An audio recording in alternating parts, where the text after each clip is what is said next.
গাজা উপকূলের দিকে যাত্রা করা ত্রাণবাহী নৌবহর গ্লোবাল সমুদ্র ফ্লোটিলার সঙ্গে আলাদা অবস্থানে রয়েছেন জাহাজ কনসায়েন্সের ক্যাম্পে থাকা বাংলাদেশের আলোকচিত্রী ও ড্রিক এর ব্যবস্থাপনা পরিচালক শহীদুল আলম।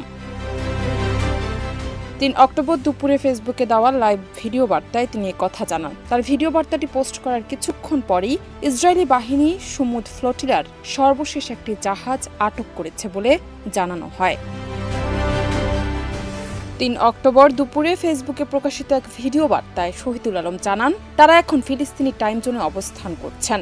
তার ভাষায়, সমুদ্র ফ্লোটিলায় অংশ নেওয়া জাহাজগুলো ইতোমধ্যেই আটক করা হয়েছে ইসরায়েলি বাহিনীর হাতে। আর এ কারণেই কনসায়েন্সের অভিযাত্রাকে তিনি বলছেন আরও স্পর্শকাতর ও গুরুত্বপূর্ণ। তিনি বলেন, তাদের বহরে রয়েছে সবচেয়ে বড় জাহাজটি, সঙ্গে আছে আরও ৮টি ছোট নৌকা। এসব নৌকা কিছুটা আগেই যাত্রা করলেও এখন সবাই একসাথে চলছে গাজার দিকে। শহীদুল আলম মনে করছেন, ইসরায়েলি আক্রমণের মূল লক্ষ্য এখন তারাই হতে পারেন। তবে তিনি স্পষ্ট জানিয়ে দেন, কোনো বাধাই তাদের থামাতে পারবে না।